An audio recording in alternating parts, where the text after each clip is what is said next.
Welcome to Real Talk Food Safety with Jill and Tia. Hello, everyone. Welcome. We are excited that you are here with us today. We are, and as you can see, we have a guest. We Today we're do. talking with the incredible Maggie Smith.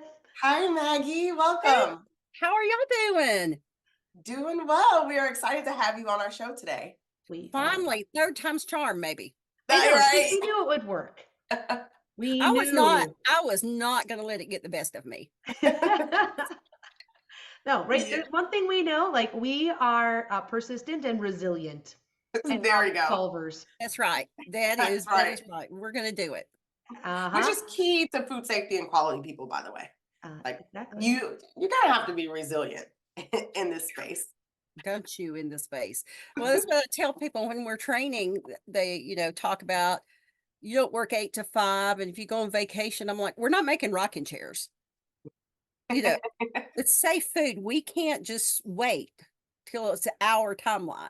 Yeah, it does not stop, which is one of the reasons why we talk all the time from a business standpoint, right? Like we are making food all the time. How are you preparing your people to manage that workload, right? What resources do you have in place? Do people have the right skills in place to be able to manage that? Because that's a lot, right? That's a lot on someone's shoulders. It is a lot on someone's shoulders. It is, which It's a really lot. kind of goes into what we're talking about today, right? Like some of the, because you've been in the industry a long time, and like what changes you've seen, what opportunities, like even like what you wish people coming into the industry would know. Because I think that goes into the whole title, right? Some of it's slow cook, like a crock pot. Other Like a times it's Crockpot. like the microwave, get the heck out of the way, it's gonna boil over. It's right away. Yes. Yeah, Right which away. I love that. First of all, we all love food here, so being able to talk about crock pot meals, right? Putting things in the microwave, just being in the food space. But I love this whole idea of like some slow like a crock pot and some moving fast like a microwave. Right. And that it's a really funny story. I did not come up with that, okay? Uh, I have a good friend, he and his wife I've known, oh, I hate to say how long I've known them, but he is a counselor. And we were all out one night and we're just sitting there talking, always that kind of like a psychiatrist. Well, I have this friend, and somebody starts the conversation, and he says it's like men are microwaves and women are crock pots. Hmm. Mm. That men are like usually go, go, go, and women are like, let's talk about this, let's think about this. Interesting. Yeah. Interesting. So I kind of took it to the food industry with people that, yes, you may be in a C-suite, but not today. Mm. You might Yeah. be CEO, but you're not going to be today. So just take your time and your experience and just let that meld together like the flavors do in a crock pot rather than being like microwave popcorn going in and Yeah. a lot of kernels are left untouched. Yeah. I love that analogy. And this is why. Is because as a leader, you have to understand when you're in a crock pot situation Mm-hmm. or if you're in a microwave situation. And so knowing who are you as a leader in each of these situations, what's consistent, right? And then how do people even know that you're in a microwave situation versus a crock pot situation? Like that's what leaders are supposed to be communicating, right, to their people that, hey, we're in a microwave situation, we got to go, or we're in a crock pot situation. And we need to really think about how these flavors are going to melt together, right? How are we working together? We have the time, right? Like with a crock pot, you have 4 to 8 hours, depending on what recipe you're making, Right. right? And you can Versus go like do we have something 20 seconds. else. Right. Yeah. Yeah. So Mhm. I love that analogy, just even thinking about like how do you show up as a leader in these different areas and what skills, right, do you need in each of these situations? Yes. And Like, so I'm going to encourage our audience, like if you're out there listening right now, like crock pot, microwave. Give us a yes, like which one, or an emoji for like, yep, I get it, or you're like, yeah, there's another maybe kitchen utensil that we should be thinking about, or a small three-pronged appliance fork or really. something. All Not right. that kitchen knife in the back or anything. But it really is, like you said, Tia, with the situation. And lots of times you're in the microwave situation where I like to say, land the plane. And I didn't I didn't come up with that. I had somebody in the food industry told me. I was like, we don't have time to circle the airport. We have to land the plane and we have to get it done. So I Yeah. may not be able to explain everything to you. I'm just telling you what we need to get done right now because we're in a situation. Yeah. Yeah. Yes. And that's important. Ooh. Well, and That's important. we're gonna dive into that and more. But if it's Yes. your first time joining us here on Real Talk, we want to tell you, like, you're probably wondering, why are T and Jill and Catalyst doing this? Well, the reason we have Real Talk every week and we have amazing guests like Maggie on is because our mission is to transform how people lead in food. Mhm. We know that when people are empowered to live authentically, they achieve more and they help us reach business goals, Yeah. right? And to do Mhm. that, you're probably like, well, how do you do that? Well, we do it through coaching principles because we know just another training isn't going to get us to be able to implement and understand the soft skills and human skills that are needed to be the leaders we need to be. It is about awareness, it is about practice, it is about reflecting. Mhm. And that's what we focus on here at Catalyst, helping us navigate that journey so we can really be effective leaders, whether you have direct reports or not, Mhm. to be able to influence and impact food safety and the well-being of our teams. Yes. Yes. And that's what we do. That's what we're passionate about. And that's why this topic is it's we're passionate about this topic today It's because powerful. of those things, right? Because of how do we really equip our leaders of today and tomorrow to lead the cultures we want to see, Mhm. right? And we know we're on that path as an industry, but in order for us to get there, we truly believe we have to change the way that we lead. We Mhm. have to lead differently. We have to use different tools. We have to think about situations differently. And so we're passionate about today's topic and we're excited to have our guests on with us. Yes, because Maggie's seen a lot of change in the food industry. Oh, And geez. there may be Yes. some people out there, Maggie, who have not met you yet.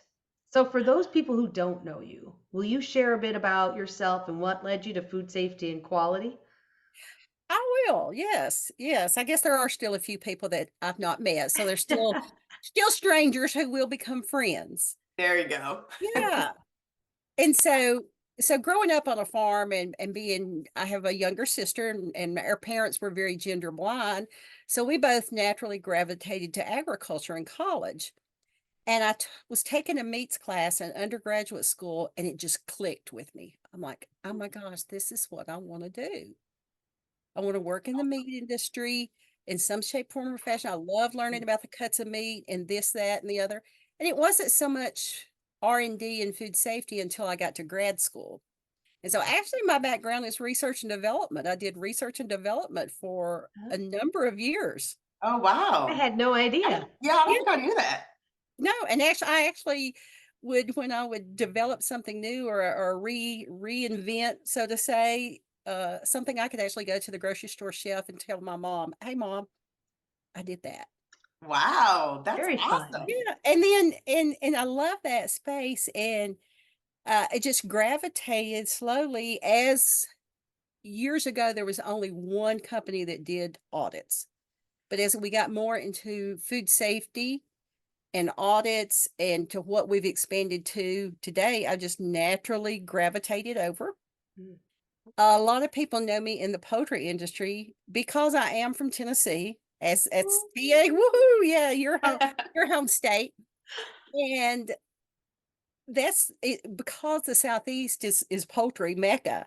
Mhm. I tend to do a lot with the poultry industry and know a lot of people there and vice versa. But I also have done experience with a lot of different foods Mhm. across the Yeah. country and in foreign countries. So Oh, wow. So yeah. a huge background, right, and experience in the industry. And yeah, I did not know you did R&D for a period of time. Oh, First. yes, yes. My brother-in-law loves when I start experimenting with sauces at home. Sauces and dressings. He just gets aggravated if I don't write it down. So now I cannot sit there and play with a recipe unless I write everything down. So if he Yeah. tries it, Right? It's all he about can recreating. recreate. Right. That's Exactly. awesome. That's awesome. Exactly. Exactly. Well, you know, I know we wanted to talk about some things that have changed coming into the food industry that you've seen. And I know you've got some passion around some of these areas as well. And one of them was about like bringing people into this industry. Yeah. And like, how well are we doing as we bring new people in? You know, it's now that's a great question. I'm sitting here thinking, well, how are we doing? You know, I really do not think that schools, be it university, be it high school, whatever, are preparing them. And let's go from the university and looking, because we're talking about leadership. Yeah. Yes, you can have a leadership class and you can teach leadership principles, but until you're in that position, I don't think people really understand what leadership is and how to be a leader Yeah. and how to motivate your team. I mean, Yeah. we don't have the time, and we have too many employees to um, do what the GOAT did, Tia, Pat Summit. You know, Yeah. she did every player, they took a personality test, so she knew best how to motivate them. Ooh, yes. Yep. That was a small group of people, and we're dealing with plants that have a Hundreds, thousand, thousands. 1,500, Right. whatever. Yeah. And even with say a food safety QA group, you have a large number of people. So a lot of it is, I think, you have to have the mindset coming in that you want to learn and that you Mm. want to be a leader. Yeah. You have to learn what a leader is. You know, it's not a dictator. And Hmm. you have to be a microwave and take time and learn those skills. And I really think the universities are failing in that they haven't taught them, the students, to roll up their sleeves and be ready to go to work. Mm. Mm. You're not going to sit in an office, you know. Yeah. Yeah. Even Well, if you're the VP of QA, you're going to be out there, or food safety, you're going to be out there on the floor. yeah. Well, you need to have those leadership skills, right? Regardless of where you are in the organization, and how you lead might look different, right? And your sphere of influence might be different depending on where you're working in the organization. But those leadership skills are key. And one thing that you said, like even with taking a course, like I didn't take a leadership course in school, right? Like I didn't do any of those things. I really didn't get introduced to like leadership, probably not until I graduated. Even though I did internships and co-ops, like Mhm. you are working so much on the technical stuff Mhm. and you're trying to figure out how to communicate technically, Right. right? Mhm. But there's really no talk on leadership presentation skills, right? You talk about that because you have to give intern presentations, but outside of that, like I didn't get a course around leadership. No. Well, in the university's defense, right, when we sign up for a program, they're like, you signed up to learn technical skills. It's true. Yeah. So, Mhm. you know, it's part of that understanding, like, what does that look like today? And is that enough? Right. Yeah. I think that flows too on just like why our mission exists at Catalyst is because to Jill, to your point, right? Like the way that we've traditionally thought about going to school, right, is really to get this technical knowledge around whatever topic you are interested in. So, in order for us to really start introducing these leadership skills at the university level, then we have to change the way that we do education around preparing our students for industry. And that is a shift, right? And that's a crockpot shift, right? That's a Mm. shift that's not going to happen in 20 seconds. That's not going to happen in a year, right? Like your culture is not going to happen in a year, in 2 years. But it's really on how are we putting some things into place? How are we having these type of conversations so that people start to think about how do we start impacting curriculums where we're introducing these leadership skills so that when they do internships or go into the workforce, they're able to say, oh yeah, I've at least heard this before, right? And now I need to think about how do I get that practice? How do I reflect? How do I connect with others in the space that's trying to do the same thing? Well, and I think, you know, it's hard because let's face it, the universities get their money from research grants. Mhm. Mm-hmm. And those are technical. Mm-hmm. I mean, we had the technical skills coming out of school. All three of us did. Mm-hmm. I mean, we learned, but we had the basic technical skills. Right. But we really know what the industry needed. Were we able to roll up our sleeves right away and get to work and make a difference in the plant? Were we able to lead right away? It's like you said, Tia, it's that crock pot. And you have to have the mindset that it's one step at a time. Yeah, exactly. Exactly. And there's things on the company side, right, that you could be doing in the meantime, right? You know, where having a awesome onboarding program, right? Ensuring that you have these leadership development opportunities for people coming in, because we know they're not coming in with these skills. It's almost like we need to do both, right? To have this impact where we're talking about what are we doing today? Because we know universities are just not set up in that way. But how are we having conversations around how we're prepping students going into industry? It's a complicated problem, but it's one that I know we're passionate about here at Catalyst. You're passionate about it, Maggie. That's why we're talking to you about it. And we're all doing our parts too to continue having that conversation. Exactly, exactly. And a lot of it is it has to be the person themselves, because Mm-hmm. we are a fast-paced industry and we do a horrible job of training the why or explaining the why Yeah. because it's busy. And so the new person coming in has to have the mindset, I'm going to learn. Mm-hmm. I'm going to learn why. And there are books out there and things that you can read that will help you with leadership skills. Yeah. Mhm. Yeah. Yeah, and even as we talk about food safety culture and even just organizational culture, one Mhm. of the things that we've really learned is like why is really powerful, but another layer on top of that that is even just as impactful, if not more, is connecting values. Because even if I know why something's important, like, hey, it's important for, like, we had snow last night. Yeah, it's important that we plow. Why are we plowing? Because we need it for safety. Well, what if safety's not my value? And I'm like, Yeah. whatever. Yeah. So it's also not only explaining the why, but then also connecting that to why it's important to me. Like the whole, like, Right. what's in it for me? One Mm-hmm. other layer, I like that. Yes. Mm-hmm. Yeah, Mm-hmm. It's why is another it? layer. And that's, I think, some of the part where we've gotten really good at saying why. Like, hey, it's important to take temperatures. It's important to cook things. It's important to cool. Why? But like now here's the next layer of why it matters for you or your Yeah. family or the reason you're here at work. And like Mm-hmm. be really intentional about this connection is part of how we really start engaging more of our workforce to be part of what we're doing and buying into our mission. Yeah. And Yeah.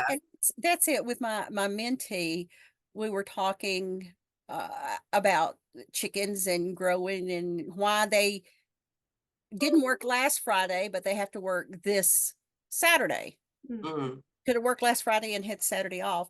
And so she was new in the industry. So I got to talking about growth weights, and they have to be at a certain weight for them to come to the plant for harvest. And once that clicked with her, she was like, okay, it's Yeah, not that makes just about an 8 to 5 or 7 to 3:30, even though I'm in a managerial role. It's you have to look at the product. mm-hmm. Mm-hmm. Again, Yeah, that's the why I say process. we don't make rocking chairs. If you don't get that rocking chair put together on Friday, it's okay on Monday. You can leave Yeah, it till Monday. it's gonna be there. True. Yeah. We Well, and can't do I, that with the majority of food. yeah, and and especially as we talk about like employee needs have started changing. Yeah. Like Maggie, I'm with you, right? Like my parents taught me like the chicken's coming in, you're going to work. Like we had cows, right? I totally get Yes, it. Yeah. But so we've did we. also taught people or like we've trained the next generation to be like stand up for what you need. Make sure you're taking care of yourself. Make Yeah. sure things are, working for you and for the organization. Right. Yeah. And I think Yeah. there's this, right? There is this increased need for organizations to, like, if we expect loyalty from our employees, like, Mm. we have to demonstrate how we're being loyal to them as well. So Yeah. there's still part of this, like, learning and understanding how that plays into, especially complex industries like meat, Yeah. poultry, dairy, right? Those things Yeah. are stopping. Cows are milking, chickens are coming. Right, Exactly. right. One of the things, when you're talking about that work-life balance is kind of what they want is I tell them there is no such thing as work-life balance. It's work-life integration, and every person has to figure it out for themselves. Mhm. True. Yeah. Because And sometimes your work is here, your life's here, then sometimes it's mhm. very rarely that it's Always even balance. Mhm. Exactly. And it's important to have that flexibility because what's happening in your personal life or what's happening at work. But I Mhm, think you brought it up, Maggie, earlier when you were talking about Pat Summit and doing personality tests on everyone so she'll know what they are motivated by. mhm, Is because what that balance looked like or what values they tie in her case, right, to the sport and how much they work out, how are they committed, right, to their Mhm. drills and all of those things, like that is for her to understand what really are their values around. And mhm. some of it could be that like, hey, you need to do this in order to get, y, right, do x, get y. Birds are coming in, so we have to be here, right? That's the x, y. That's the why behind it. But some people will say, okay, that makes sense, but I have something to do.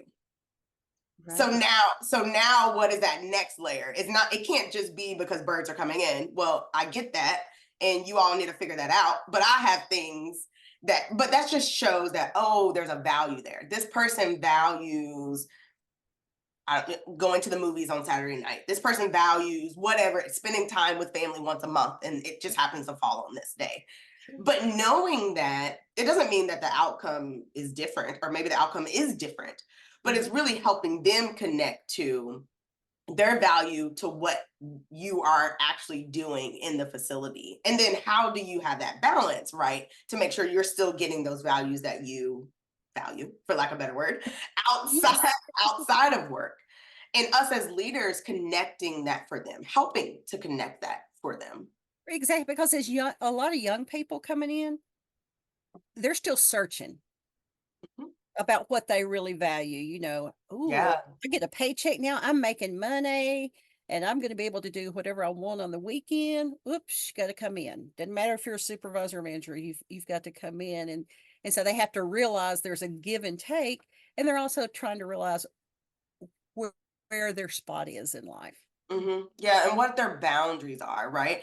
And Mhm, it's I would say it's people coming into the industry. It's also people that's been in the industry because our values change, our Mhm. boundaries change, mhm, right? And so one thing that we see, um, I would say specifically in boot camp, is that Mhm. people come in and we just started the boot camp a couple of weeks ago, and we started with understanding like mindset and Okay. intention. And it kind of sets the stage that we're going to do a lot of practicing and reflecting, and we're going to do a lot of discovery around who you are as Mm. a person and as a leader. In every single cohort, we hear, oh, wow, this is different because I don't do a lot of reflecting. I don't do a lot of sharing about myself.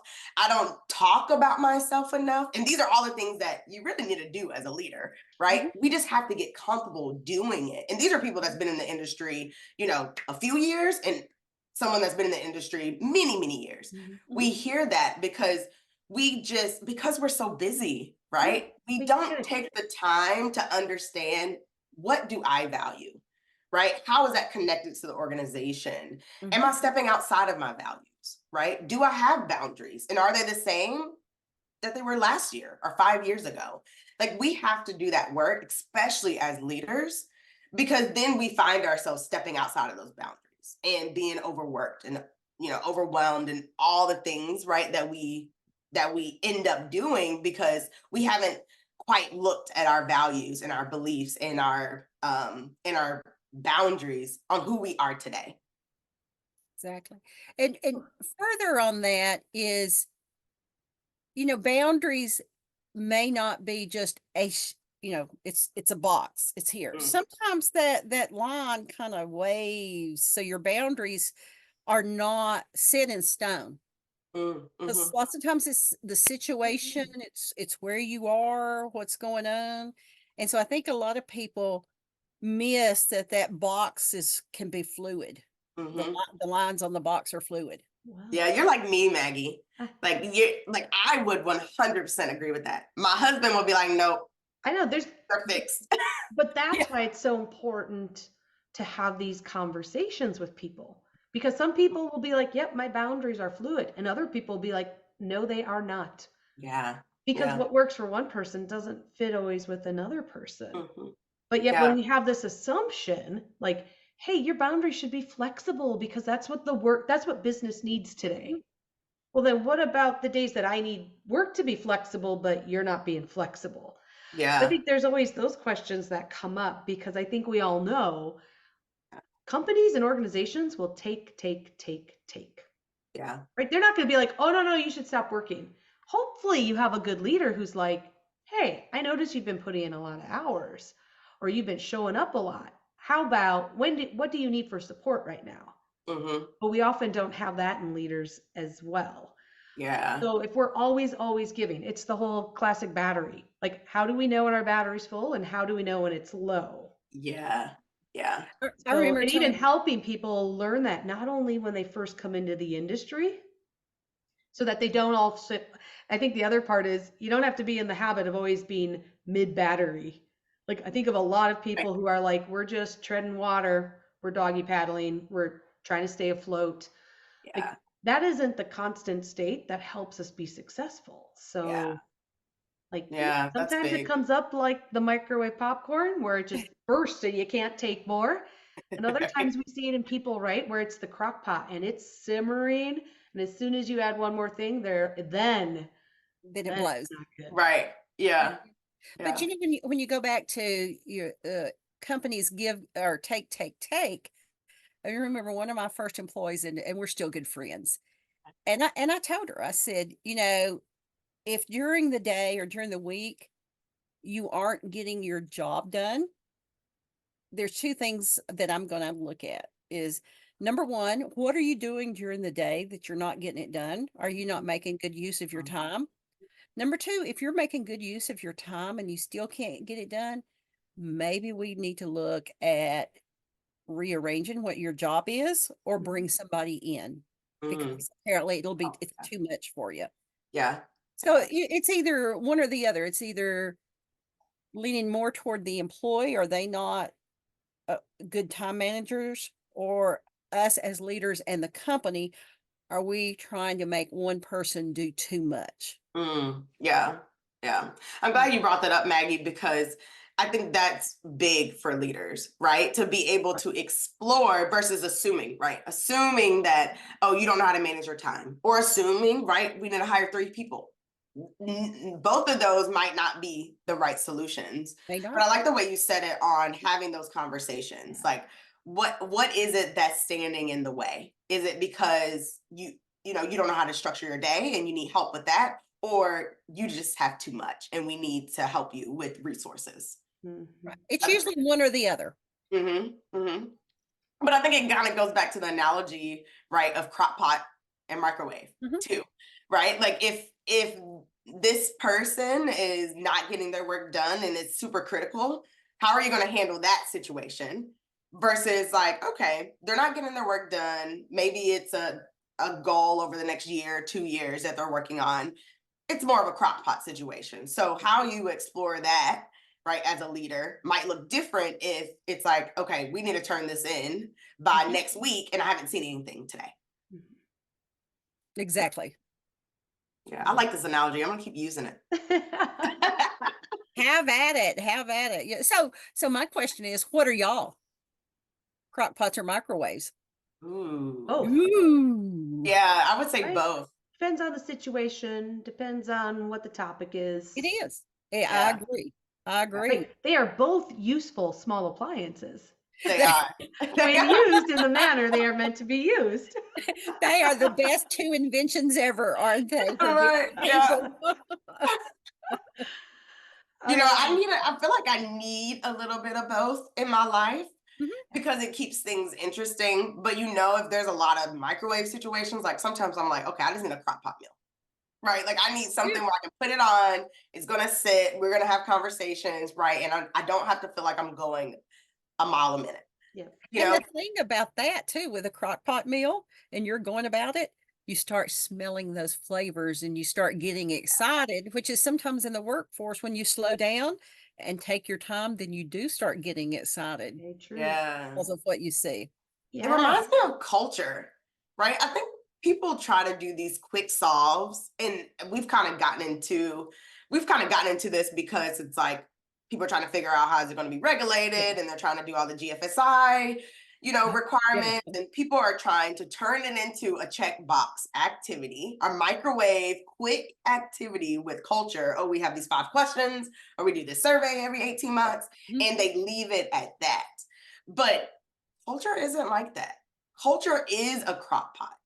And you never know when someone's going to try to take something out and put something in because people are moving, right? Like it is this slow churn of stuff that's happening. And you might not, if you're not in tune with their culture, you might not see, oh no, I left this in too long until it's too late.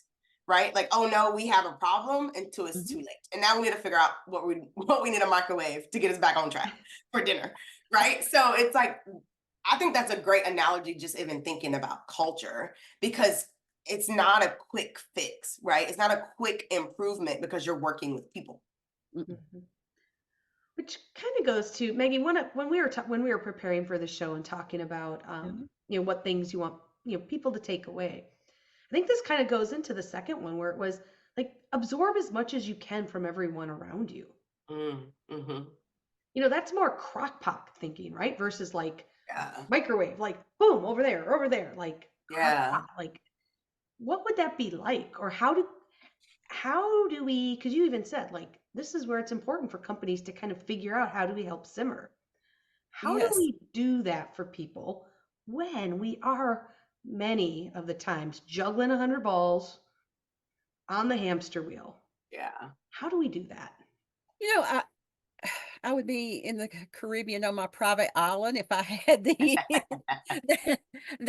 answer to that, because it is all about juggling. Yeah. And I don't know that I have the answer for how we do that, because culture, when I think about culture, to me, culture is more of an effect rather than a cause. Mm. And we're trying with GFSI and all these others to make it a cause. Let's make it a cause. You check the box and here's the effect. Because Yeah. Yeah. and it's very hard. And I just think, like, being around people. If we're around people who are jolly and happy, think about the conference we go to, the wise conference that we go to. And everybody's jolly and happy and having a good time. But if there was someone there that we were with that was a curmudgeon, Mhm. that, that's a lot of the culture, is just your attitude as a leader. What kind of mood are you in? Are you able to walk through that plant and call people by name? Mm. That goes a long Huge. way. Yeah. Huge. Just walking, hey, Sam, how are you today? Hey, Martha, how's your granddaughter? Yeah. Because Learning people, people. they want that connection. Yeah. Mhm. Yeah. And what I hear you saying too is like being intentional about that, right? Being intentional about what you want to learn, how you want to learn, how you are going to connect with people. Like you walking through the plant and talking with people and understanding, right, what's even happening to them outside of life, to ask about the granddaughter.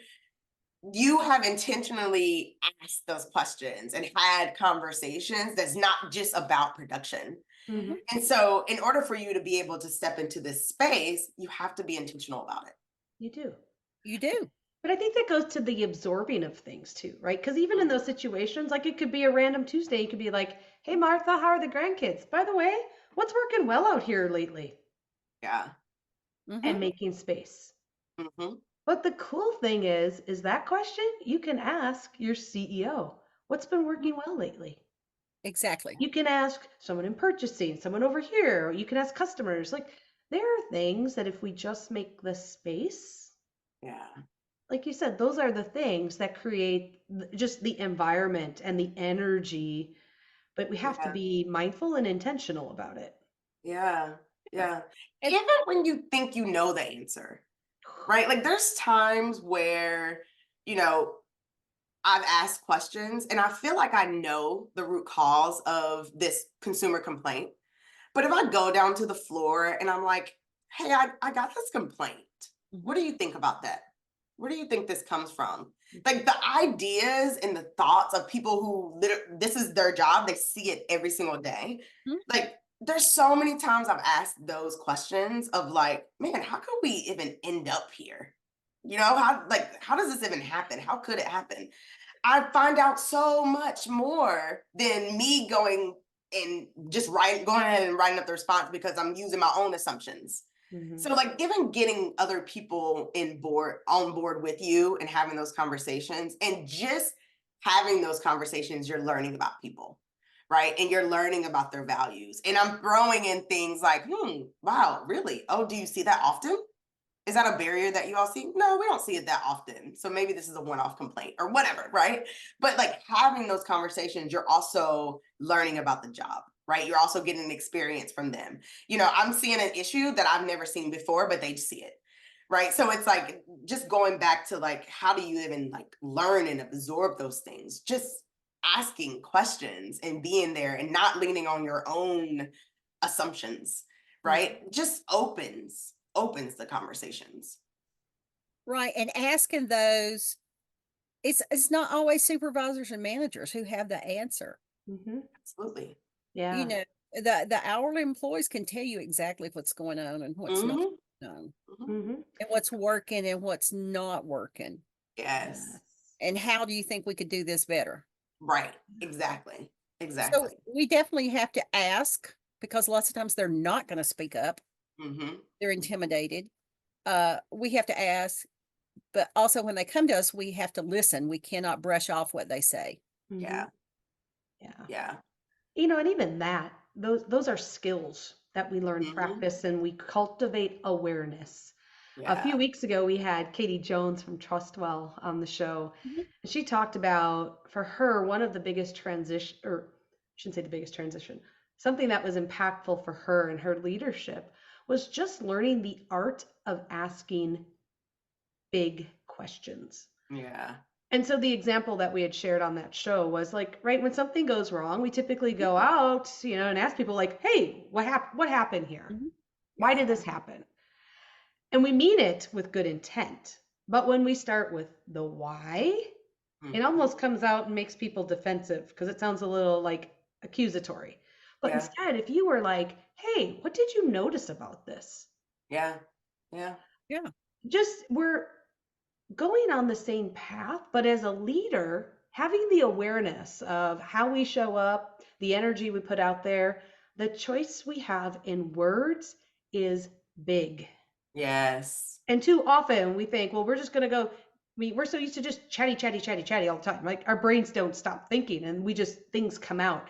Even for Yeah. people who are like, well, I always think before I speak.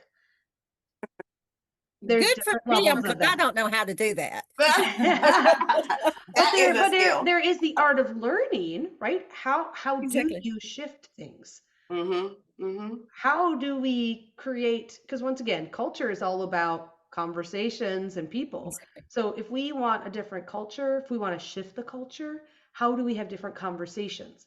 Mhm. Because if we're Yeah. still having the same thing coming out here going, why'd this happen? Why'd this happen? Why'd this happen? We're going to get the same responses. People feel the same. Yeah. So Yeah. if we start something new, that starts something new. And Jill, to your point, that takes different skills. I think Oh, a lot of times when people hear that, okay, well, not coming down and asking questions that people might get defensive about, but asking it in a different way, it sounds easy, right? well, That shift sounds so well, easy. Of course, you just do this. Of course, just ask about the grandkids. Of course, just do, right? It sounds so easy, but it is actually a skill.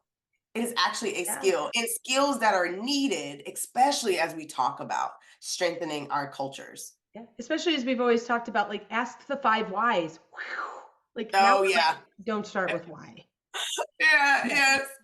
Right. yeah, Right. That's been like embedded in us. yeah, Right. But we're talking about a process that it has is. no emotions, no feelings, no values, no beliefs tied to it. Right. Like, so that makes sense. And that's where we're comfortable leaning in. But Yeah, when you're talking with human beings, right? We are complicated. We are not just a process. We have emotions behind it, right? Like we have our values and our beliefs behind it. Mhm. And that shifts how someone shows up Oh, it does. every day, right? Every day. Well, And humans. your personal life affects Oh, yes. Oh, it all is. big That's time. that's the whole there is no work life, personal life, right? We are whole beings. It's integration, work-life Yeah. Well, integration. and we're a whole being. If I have something happen in my personal life and I'm showing up to work, that's still here, Oh, yeah. right? Yes. Yeah. Yeah. And still impacting the way that you show up at work. Mhm. And it's important, and we talk about it in our programs, because coaching is this tool to explore really your whole being. And so that's what we do. And people, it's almost like this light bulb of like, oh yeah, I have been trying to separate myself, even though we literally cannot do that. Like it is impossible for us to separate ourselves when we go to work versus when we're at home versus when we visit our grandparents versus when we're still the same person. There's aspects that we bring out, right? And kind of calm down in some situations, but in reality, we're the same person. And so being in tune with that person in every aspect of your life, that's when you start seeing, like, from a battery standpoint, Jill, you were talking about, that's when you start having full batteries, is Yeah. when you can live your life authentically you in all situations. Yes. But that comes from awareness, right? Like, And you oh can't, man, I'm at 75% power. I need to be aware enough of what I need to get back up. Yeah. right. You're right. To you, Tia, we can't compartmentalize. Yeah. And I think we have to be open to, no matter what age, but those of us who've been in the business for a while, we're all three of us are established, is being open to learn more about ourselves.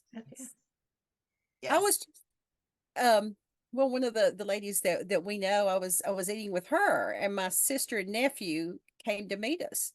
And I was talking about her managerial skills, and I said, she is a phenomenal manager. My sister's sitting beside her, and she turns and she looks at her and she says, coming from her, that's a heck of a compliment. Mm. So I kind of like, that's just my sister being my sister, All right. All right. And so I asked her about it a couple of weeks later. I said, Sherry, why did you make that comment Mm. to her? She said, you do not give compliments easily. They mean Oh. something when you give them. And for you to say that about her, I knew that she was a heck of a manager. And Mm. so then I started thinking inside, what do I do? Do I compliment people? And I guess she's right. They don't. I just don't throw them out. I maybe with what you're wearing, Right. your Yeah. earrings, whatever, your vehicle. But I guess when it comes to the job, I really have to be impressed, apparently. Right? We Well, that's all something that you did, you I were love not aware about, it. aware of. no, you Not a are. bit. And so hearing it though, now you are. And so now you can take steps, right? To, if you want to compliment more, if you want to just be more mindful of it, if you have people that you're like, I definitely want them to know, so maybe I should compliment, whatever the next steps are, So, so now you yes, are more aware. I am more aware since she said that. Mhm. That Right. And do I let people know? Yeah. I'm letting people know they're doing a great job. yeah. Yeah. That, That's that your I life admire the seeping work. into work. That I admire the work they do. Yeah. And awareness, That's, our awareness is the classic peel the onion, right? Because mm, what I thought I knew about myself at 20, holy smokes, so yeah. different, right? And even I'm turning 50 this year, and I still know I have many, many layers on this onion to navigate through. Oh, yes. Oh, Well, yes. I'm above that, and I just learned this in the past 2 years about me. But see that, but it's being You open to that learning. Yeah. And, always and that's the open part to that I learning. think we always try to fix. Like, we'll just go to this training and learn about self-awareness. Oh, heck, it takes practice. It Yeah. takes time, right? What are they? There's an old saying, something about the teacher will appear when the student is ready. Oh, So how yeah. are we preparing ourselves to be ready to even learn about ourselves? Because a lot of Yes. times, I mean, I'll be the one. I used to think, oh, I'm ready to learn about myself. And then somebody would tell me something. I'm like, oh, you know nothing.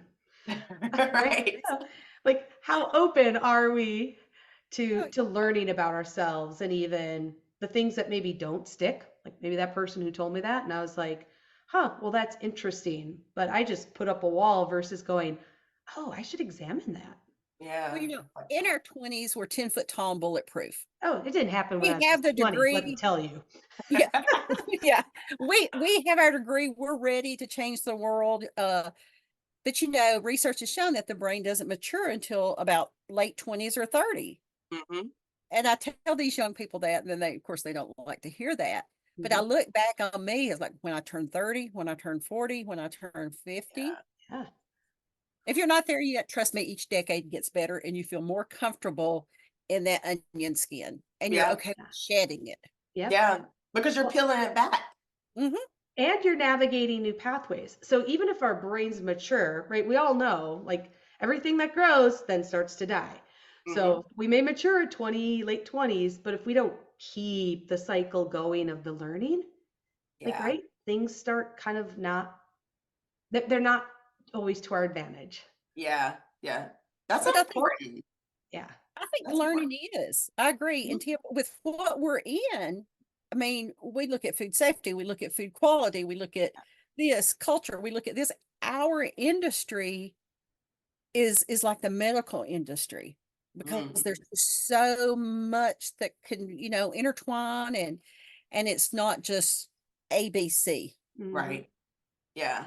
And Yes. I, and so I think most people in our industry do like to learn, whether they realize it or not.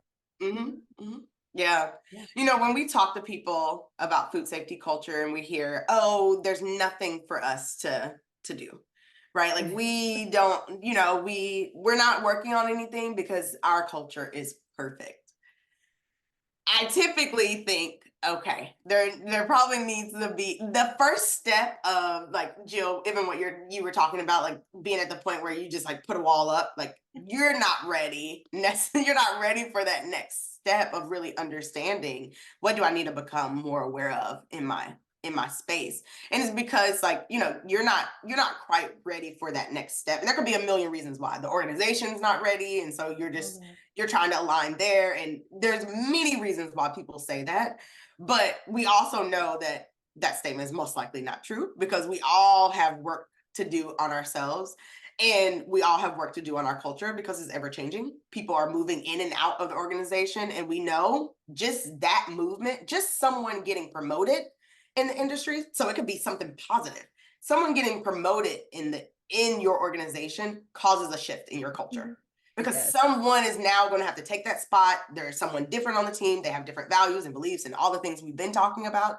That dynamic has changed. So the output, which is your culture, which is what you were talking about, Maggie, earlier, that now shifts. And you might not see it for a year. You might not see it for a few months. You might not see it for a few years, depending on the position. But it has shifted. And if you're not in tune with that at a frequency, right, depending on what level of the organization you're in, if you're not in tune with that, it can get out of control. Right. So how are your employees? How do they feel on a Sunday night if you were to ask them? Mm. Yeah, good question, right? How do you feel on a Sunday night knowing you have to go to work the next day? Hmm. How do you feel about that? Mhm.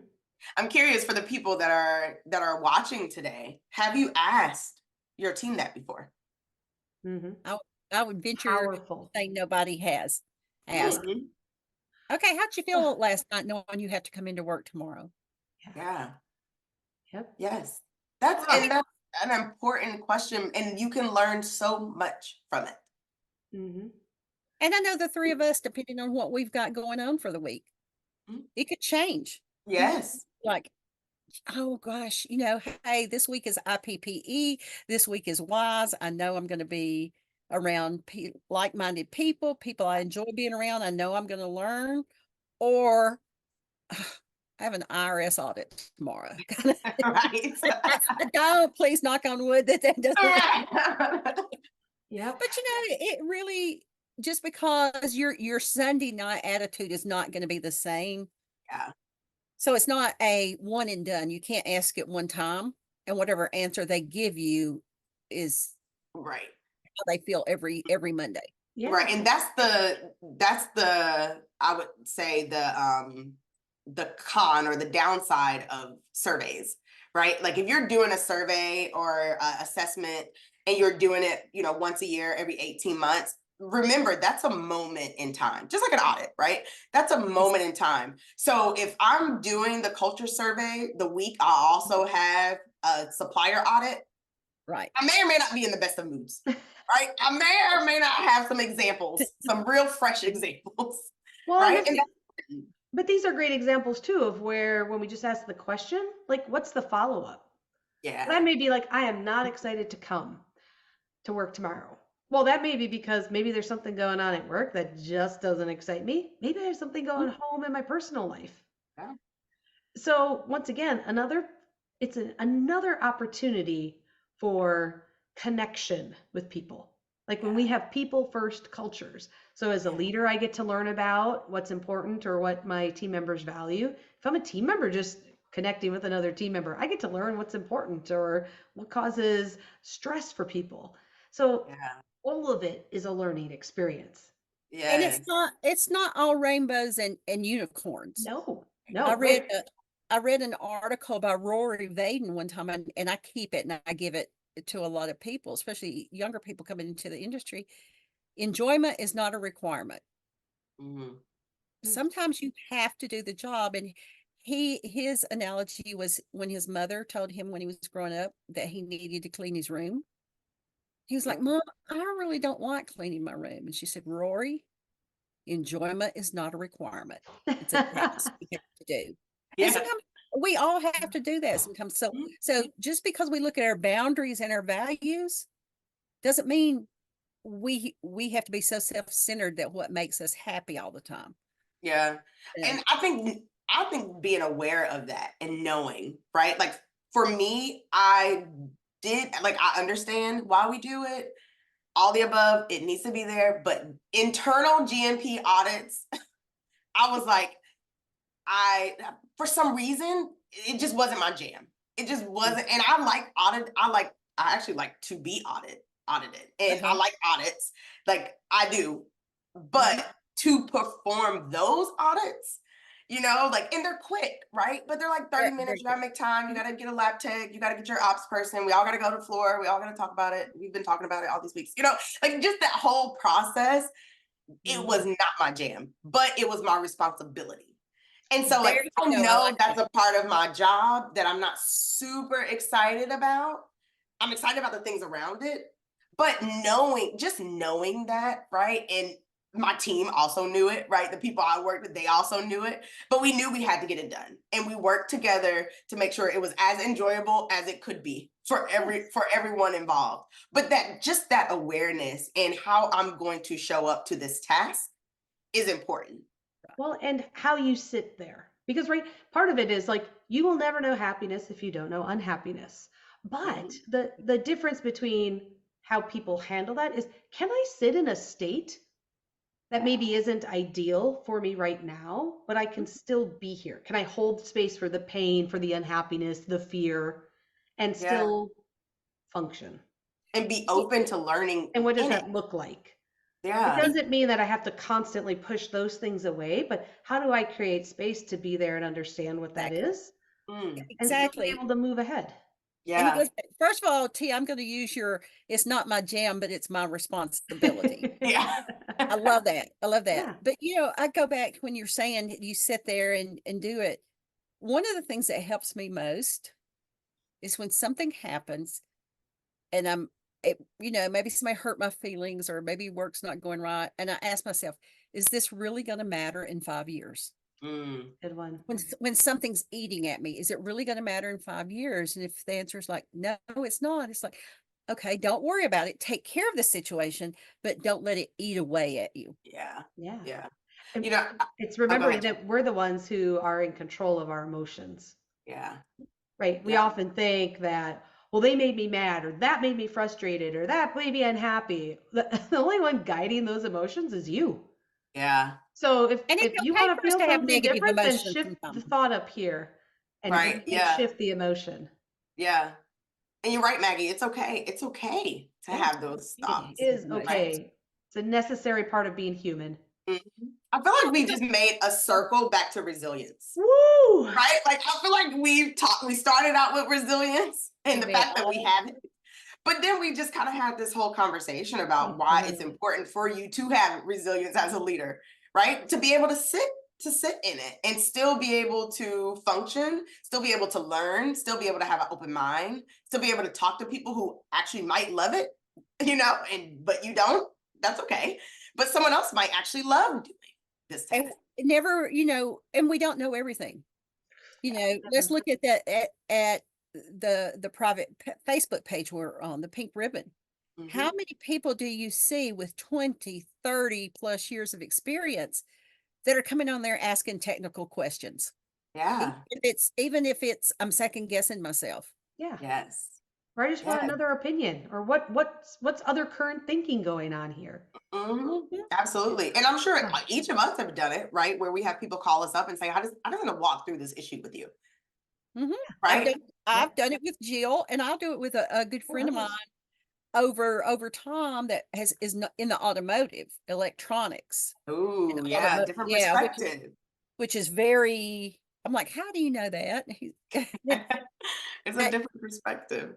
I've known Yeah. him for like 25 years, and it's just like, hey, I need you to listen to me because you're not in the industry, Yeah. but you've learned enough from us being friends for over a quarter of a century that I need your input. Yeah. Yeah. Well, sometimes you have to get That's amazing. people away from the industry to give you input. You Yeah. do. Yep.